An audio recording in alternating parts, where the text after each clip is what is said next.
제 친구 중에 시골에서는 아주 제법 부유한 그러한 환경에서 자란 친구가 있습니다. 어렸을 때는 아마 공부도 제법 잘해서 중학교 때 서울로 혼자 유학을 왔던 모양이에요. 그런데 그때부터 문제가 생겼습니다. 이 친구가 그만 불량 학생이 되기만 한 거예요. 그래서 불량 서클에 들어가서 날마다 하는 일이 뭐냐 하면 다른 학교 애들하고 쌈박질하는 거예요.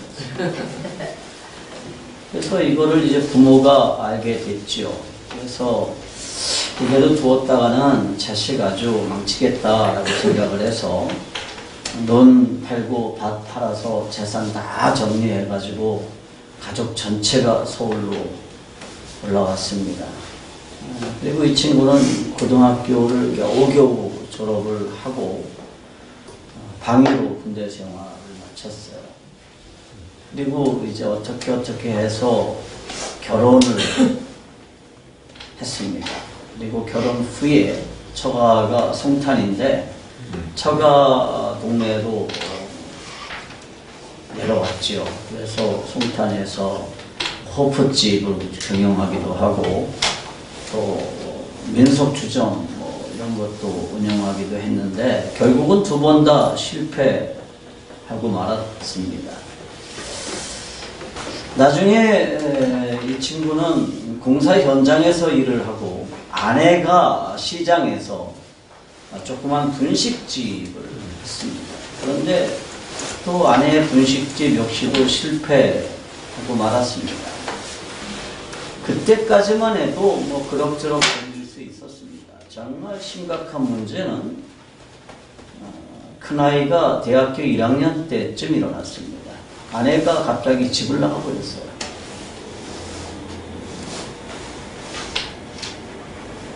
당신하고는 도대체 소망이 없어서 못 살겠다. 집을 나갔어요. 나중에 알게 된 거지만 이미 아내가 다른 남자가 있었어요.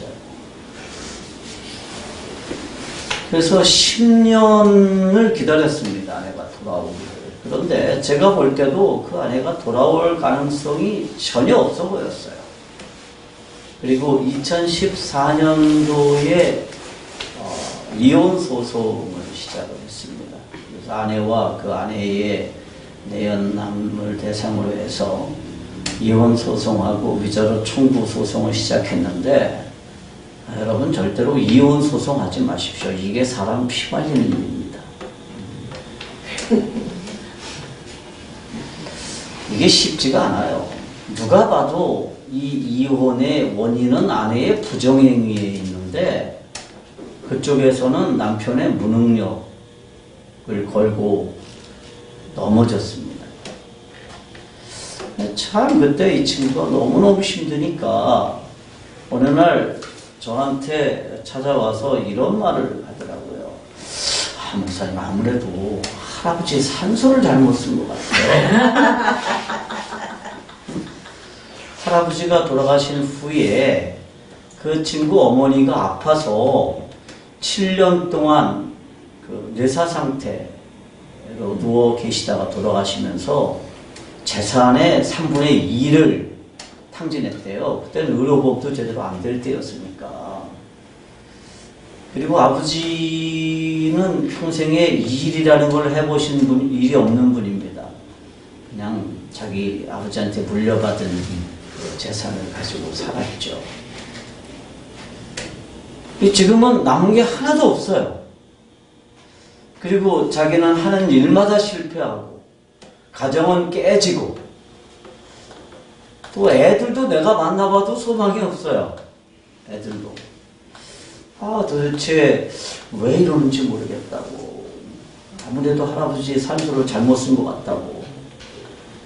그러면서 막 울먹울먹 하더라고요. 그때 내가 해준 얘기가 오늘 설교의 내용입니다. 우리 주변에는 정말 앞이 깜깜한 분들이 참 많이 있죠. 앞이 확 막혀서 어떻게 할 방법이 없고 환경도 그렇고 상황도 그렇고 누구도 내 편이 아니고 그런 고통에서 시달리는 분들이 있습니다. 누군가에게 간절하게 도움을 바라는 사람들이 있죠. 우리 역시도 한 번쯤은 그런 경험들을 하게 됩니다. 정말 누군가 좀 나를 도와줬으면 좋겠다라고 하는 그런 경험을 할 때가 있죠. 오늘 본문이 속한 이사야서는 유다가 바벨론에게 멸망하기 100년 전에 유다가 멸망할 것을 예언하고 또 그 유다의 회복을 예언한 아주 중요한 내용이 기록되어 있습니다. 유다가 망하기 100년 전에 너희가 망할 거다라고 하는 예언이 기록되어 있는 거죠.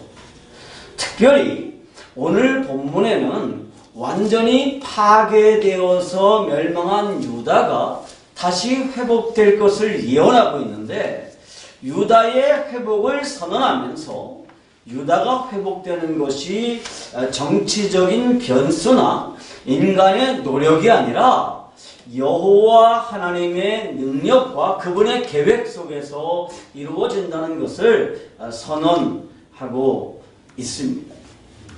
당시 유다는 정말 절실하게 누군가의 도움이 필요했습니다. 너무 지쳐 있었기 때문에 새로운 힘이 필요했어요. 그래서 그들은 아시리아를 의지했고 해와 달, 별들을 숭배하면서 그것이 힘을 주었으면 좋겠다라고 생각하고 있었습니다. 뿐만 아니라 우상을 만들고 그 우상을 섬기면서 우상이 힘을 줄 수도 있고 자기들의 삶을 지켜줄 수 있을 것이라고 이렇게 믿고 있었습니다. 그런데 이사야 선지자는 이런 유다 백성들에게 진정한 힘은 여호와를 앙망하는 데서 오고 여호와를 앙망하는 것이 바로 우리의 힘이라는 것을 선언하고 있죠. 아멘. 그렇다면 오늘을 사는 우리도 마찬가지입니다. 누군가의 도움이 절실히 필요하고 너무나도 지친 내 인생에 새로운 힘이 필요할 때가 있습니다. 많은 사람들이 돈이 힘이라고 생각해서 돈을 모으는데 인생을 걸어요. 그렇지만 이 돈이 정말 내 힘이 되지를 못한다는 것을 우리가 참 많이 경험합니다. 요즘 현대 자동차가 위기라죠.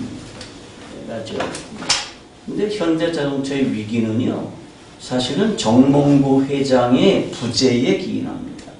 정몽구 회장은 지금 어떻게 됐는지 아무도 모르고요.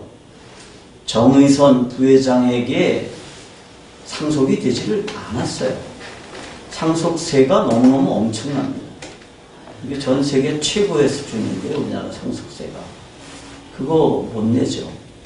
그래서 아직도 상속이 안 됐어요. 삼성도 지금 굉장히 어려운 상황인데 그것도 이건희 회장의 부재에 기인합니다. 그런데 그분들이 소문을 들어보면 정몽구 회장도 지금 식물인간 상태라고 그러대요. 이건희 회장도 그렇죠. 식물인간 상태랍니다. 돈이 없어서 문제가 아니고요. 돈이 그렇게 큰 힘이 안 됩니다.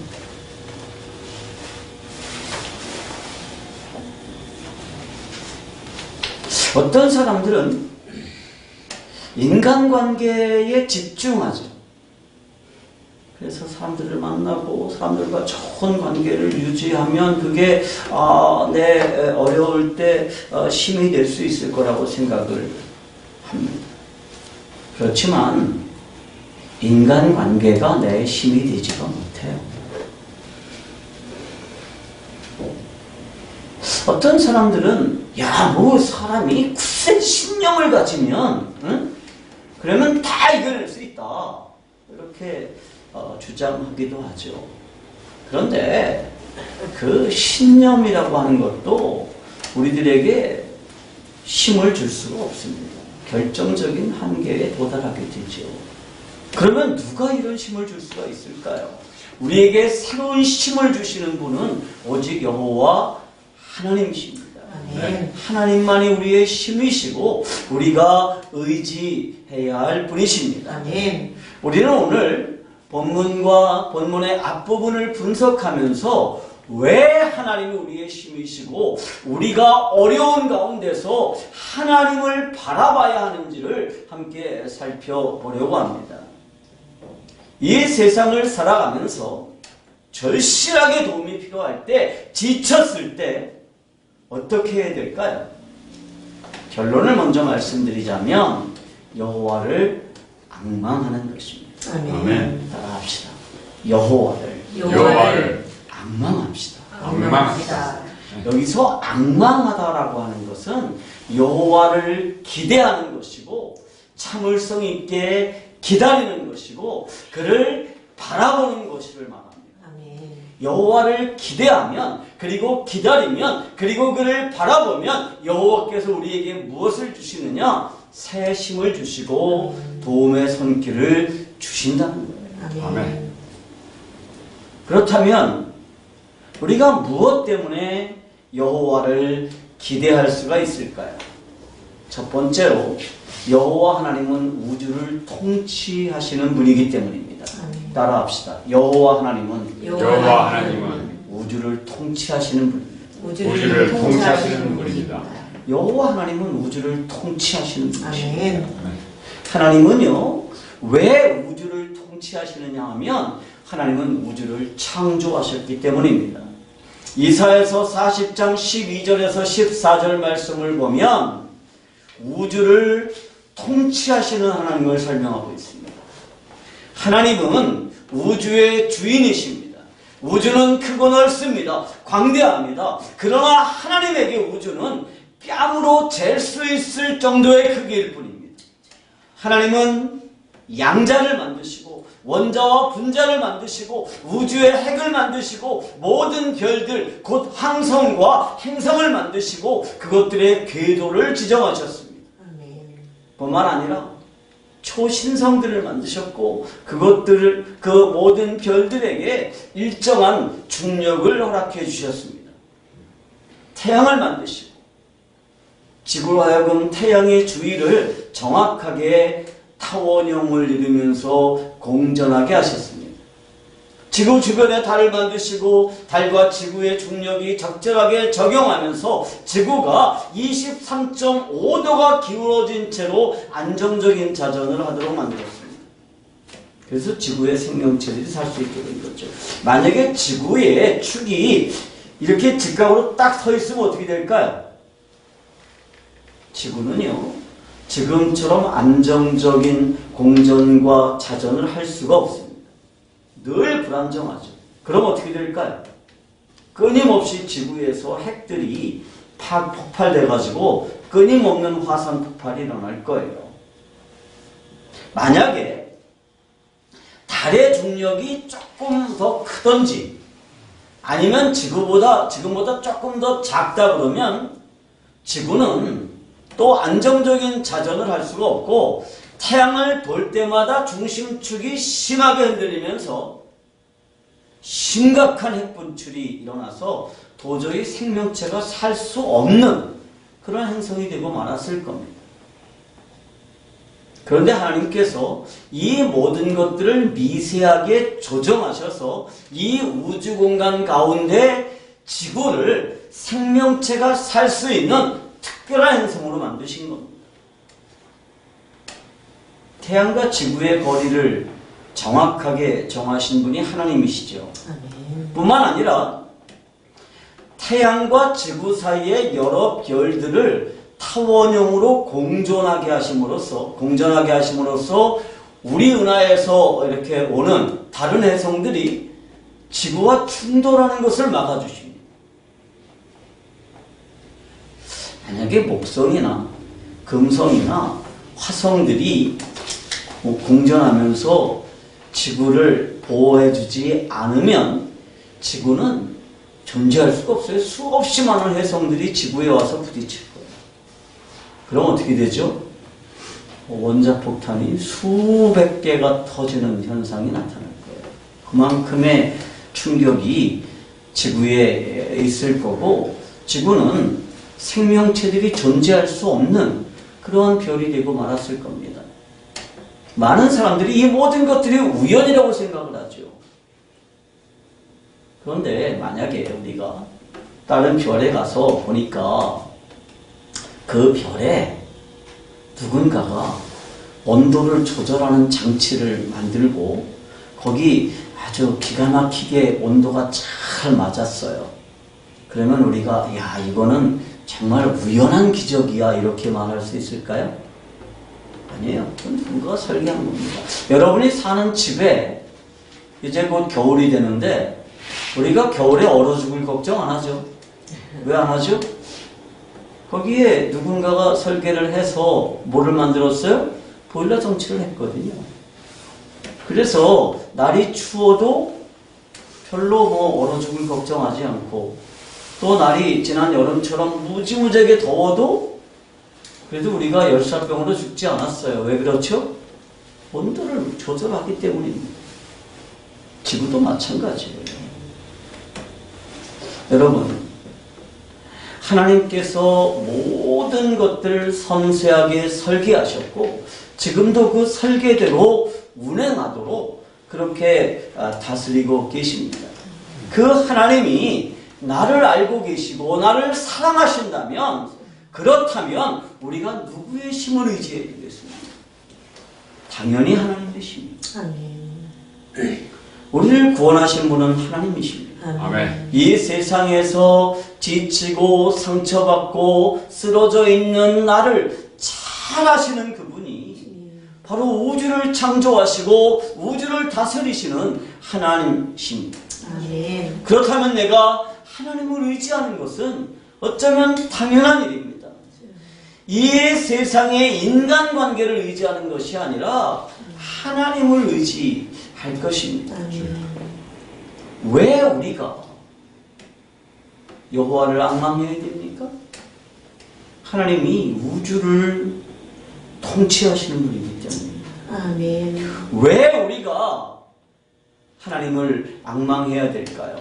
두 번째로 하나님은 역사를 다스리시는 분이기 때문입니다. 아멘. 따라합시다. 하나님은 역사를 다스리신다. 역사를 다스리십니다. 우리 옆에 분들하고 인사 한번 합시다. 하나님이 역사를 다스리십니다. 하나님이 역사를 다스리십니다. 하나님이 역사를 다스리십니다. 이사야서 40장 15절입니다.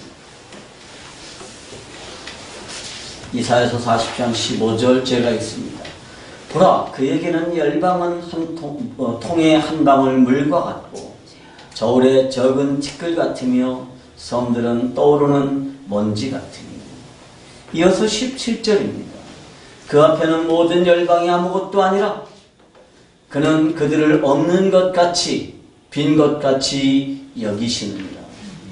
하나님은 역사의 주인이십니다. 하나님은 왕들을 세우기도 하시고 나라를 세우기도 하시며 왕을 폐하기도 하시며 나라를 멸망시키기도 하십니다. 아멘. 23절입니다. 빈들을 폐하시며 세상의 사사들을 헛되게 하시나니. 이 말씀을 표준 사번역으로 보면 이렇게 되어 있어요. 그는 통치자들을 허수아비로 만드시며 땅의 지배자들을 쓸모없는 사람으로 만드신다라고 되어 있습니다. 당시 유다는 히스기야 왕을 끝으로 점점 쇠락해 가게 됩니다. 후에 요시야라는 왕이 일어나서 잠깐 유다가 부흥하는 것 같았지만 몰락해가는 왕조의 운명을 막을 수는 없었습니다. 그런데 이사야서 40장 앞부분 즉 38장과 39장에 보면 히스기야가 죽을 병에 걸렸다가 하나님의 은혜로 살아난 이야기가 기록되어 있습니다. 그리고 히스기야가 회복된 후에 바벨론 왕 무르닥 발라단이 사자를 히스기야에게 보내서 동맹을 체결하자고 하죠. 당시에 히스기야는 굉장히 기고만장해 있었습니다. 왜냐하면 죽을 병에 걸렸다가 간절히 기도함으로 생명을 15년이나 연장받았어요. 엄청난 기도 응답을 받았죠. 거기다가 누구도 낳았어요? 아들도 낳았습니다. 생명을 연장받은 그 이후에 아들을 낳았어요.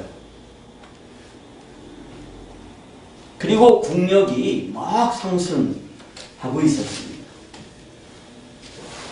많은 사람들이 히스기야가 15년 생명을 연장받은 것에 대해서 정말 우리가 간절히 기도하면 15년 더 살 수 있다고 이렇게 얘기하지만 저는 히스기야가 15년 더 산 것이 결코 하나님의 복이 아니라고 생각합니다.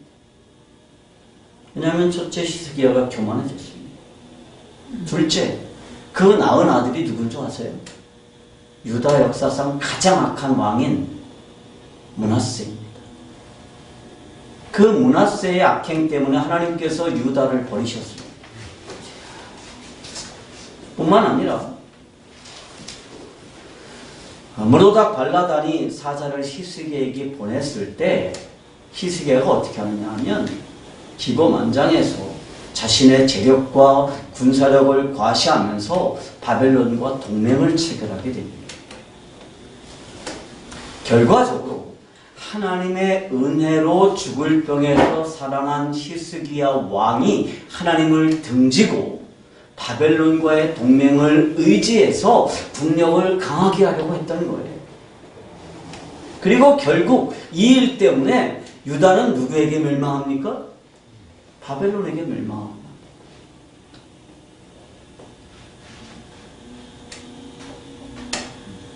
여러분, 시편 39편 6절과 7절을 한번 보십시다. 보라, 날이 이르리니 내 집에 있는 모든 소유와 내 열조가 오늘까지 쌓아둔 것이 모두 바벨론으로 옮겨간 바 되고 남을 것이 없으리라. 여호와의 말이니라. 또 내게서 날 자손 중에서 며칠 사로잡혀 바벨론 왕궁의 환관이 되리라 하셨나이다. 이게 이사야의 예언이에요. 히스기야는 인간관계, 동맹관계가 자신에게 힘이 될 것이라고 생각했습니다. 인간관계를 잘 맺는 것이 자신의 안전을 책임질 것이라고 생각했습니다. 그러나 결국 유다는 자신들이 동맹을 맺고 그렇게 의지라고 했던 바벨론에게 멸망당하고 맙니다. 사랑하는 우리 작은 교회 성도 여러분, 우리는요, 가능하면 우리 이웃들과 좋은 관계를 유지해야 됩니다. 친족들하고 좋은 관계를 유지해야 됩니다. 그런데 인간관계를 하나님과의 관계보다 더 소중하게 여기면 결국 그것 때문에 내 인생을 망하게 될 거예요. 예배하는 것보다 친구 결혼식을 소중하게 생각하는 사람은 망합니다. 예배하는 것보다 친척 장례식을 소중하게 여기는 사람도 망해요. 예배하는 것보다 친목계를 더 소중하게 여기는 사람은 망합니다. 어거스틴이 이런 말을 했어요. 사람은 의지할 대상이 아니라 사랑할 대상이다. 그렇습니다. 여러분, 사람을 의지하지 마십시오. 인간관계를 하나님과의 관계보다 더 중요하게 여기는 사람은 망합니다. 여러분, 어떤 특별한 은사를 가진 종을 너무 의지하지 마십시오. 내가 그분에게 안수기도를 받으면 이 모든 문제가 해결될 것이다. 아니에요. 하나님은요, 온 우주의 통치자이실 뿐만이 아니라 모든 역사의 주관자이십니다. 아멘. 그 모든 역사의 주관자라는 것은 그 하나님이 내 인생의 통치자라는 뜻도 됩니다. 하나님은 내 인생의 통치자이십니다. 아멘. 내 인생의 주관자이십니다. 그러므로 우리가 의지할 분은 하나님이십니다. 아멘. 도움이 필요한가요? 새 힘이 필요한가요? 인간에게 의지하지 마십시오. 오직 하나님을 바라보시기 바랍니다. 아멘. 무엇 때문에 우리가 여호와를 의지해야 됩니까? 세 번째로 하나님은 지금도 살아계시는 분이기 때문에 그렇습니다. 아멘. 이사야의 말씀에 보면 우리가 하나님을 의지해야 되는 이유를 설명하면서 그분은 살아계시고 우리의 기도를 들으신다는 것을 강조합니다. 아멘. 이사야 선지자가 하나님께서 우리의 기도를 들으시고 우리의 형편을 보신다는 것을 강조하기 위해서 들고 나온 게 뭐냐 하면 우상과 하나님을 비교하는 것입니다. 이사야서 40장 18절부터 20절까지입니다. 그런즉 너희가 하나님을 누구와 같다 하겠으며 무슨 형상에 비기겠느냐? 우상은 장인이 부어 만들었고 장색이 금으로 입혔고 또 위하여 은사슬을 만든 것이니라. 궁핍하여 이런 것을 드리지 못하는 자는 썩지 않는 나무를 택하고 공교한 장인을 구하여 우상을 만들어서 흔들리지 않도록 세우느니라. 여러분, 우상은 사람이 만든 것. 이렇게 사람이 만든 것은 사람들을 통치하지 못합니다. 이렇게 사람들이 직접 만든 신은 사람들의 형편을 살피지 못합니다. 이렇게 사람들이 만든 신은 사람들에게 힘이 되지 못합니다. 아멘. 제가 지난 4월달에 저 중국 산서성에 대동이라는 곳에 가니까 거기 화엄사라고 하는 1200년 된 절이 있는데 그 절에 나무로 깎은 불상이 높이가 24m예요. 그래서 그 집이 3층으로 되어 있는데 3층 꼭대기까지 머리가 가 있어요. 그래서 이렇게 올라다 보면 머리가 가득한 곳이 있어요. 사람들이 거기 와서 막 빌어요. 돈을 내요. 쥐가 만들어 놓고.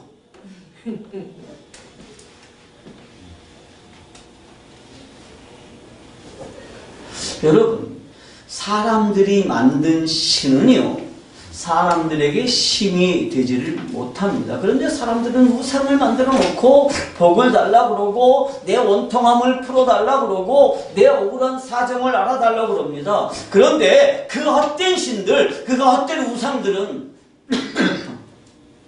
들을 수도 없고 말할 수도 없고 행동할 수도 없습니다. 그런데 하나님은 살아계십니다. 아멘. 그분은 만들어진 신이 아닙니다. 하나님은 스스로 존재하시면서 스스로 앉으셔서 통치하시는 분이십니다. 아멘. 너희가 알지 못하였느냐? 너희가 듣지 못하였느냐? 태초부터 너희에게 전하지 아니하였느냐? 땅의 기초가 창조될 때부터 너희가 깨닫지 못하였느냐? 그는 땅 위에 궁창에 앉으시나니 땅의 거민들은 메뚜기 같으니라. 그가 하늘을 차일같이 펴셨으며 거할 천막같이 베푸셨다고 성경은 기록합니다. 하나님은 사람이나 무엇에 의해서 창조된 신이 아닙니다. 사람의 상상력으로 창조된 신도 아니고 사람의 필요에 의해서 만들어낸 신도 아닙니다. 그분은 살아계셔서 태초의 천지를 창조하신 분입니다. 그런데 그 하나님이 우리를 아십니다. 나를 아십니다. 내 형편과 사정을 잘 아십니다. 26절에 따르면 그분은 수요대로 만상을 이끌어내시고 각각 그 이름을 부르신다고 했습니다. 여러분, 이름을 부른다는 게 무슨 뜻이에요? 나를 아신다는 뜻입니다. 내 형편과 사정을 아신다는 뜻입니다.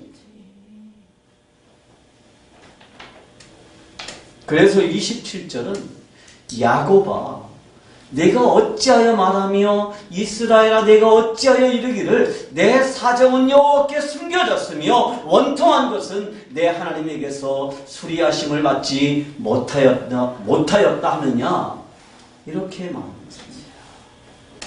여러분, 하나님께서 모르시는 일은 아무것도 없습니다. 아멘. 이 세상에 어떤 일이라도 하나님께서 모르는 사이에 일어난 일은 없습니다. 아멘. 셰익스피어가 햄릿에서 이런 고백을 하죠. 한 마리 참새의 날갯짓이 하늘의 뜻이며 죽느냐 사느냐 이것이 문제로다. 여러분, 하나님은요 모든 것을 아십니다. 아멘. 그리고 하나님께서는 그 백성들의 기도를 들으십니다. 아멘. 하나님께서는 내 작은 한숨, 내 작은 시름소리까지도 들으십니다. 맞아요.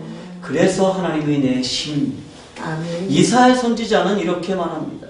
너는 알지 못하였느냐 듣지 못하였느냐 영원하신 하나님 여호와 땅끝까지 창조하신 자는 피곤치 아니하시며 곤비치 아니하시며 명철이 한이 없으시며 피곤한 자에게 능력을 주시며 무능한 자에게는 힘을 더하시나니 소년이라도 피곤하여 곤비하며 장정이라도 넘어지며 자빠지되 오직 여호와를 앙망하는 자는 새 힘을 얻으니 독수리의 날개치며 올라감 같을 것이요 다른 박질하여도 곤비치 아니하겠고 걸어가도 피곤치 아니하리로다. 아멘. 여러분, 그래서 우리가 이 세상에서 의지해야 될 분은 누구밖에 없느냐? 하나님밖에 없죠. 아멘. 하나님은 무한한 에너지를 소유하신 분이십니다. 그 하나님은 명철하기가 한이 없으신 분이십니다. 그 하나님께서 피곤한 내게 능력을 주시고 무능한 내게 힘을 더하십니다. 그러므로 하나님을 참으로 앙망하는 자, 참으로 하나님을 의지하는 우리에게 하나님은 새 힘을 주십니다. 아멘. 새 에너지를 주십니다. 아멘. 여러분, 도움이 필요하신가요? 그렇다면 하나님께 나오십시오. 아멘. 하나님께 기도하십시오. 하나님을 의지하십시오. 하나님을 의지할 때에 하나님은 우리들에게 새로운 힘을 허락해 주십니다. 아멘. 하나님을 바라보십시오. 인간관계를 의지하지 마십시오. 헛된 우상을 의지하지 마십시오. 권력을 의지하지 마십시오. 오직 하나님만을 의지하십시오. 그러면 하나님으로부터 새 에너지가 내게로 충만하게 부어질 것입니다. 아멘. 힘든 이 세상을 살면서 우리가 진정으로 하나님을 의지하고 하나님으로부터 주어지는 참된 평강을 누리는 그러한 성도들이 되시기를 우리 주님의 이름으로 축복합니다. 아멘. 기도하겠습니다.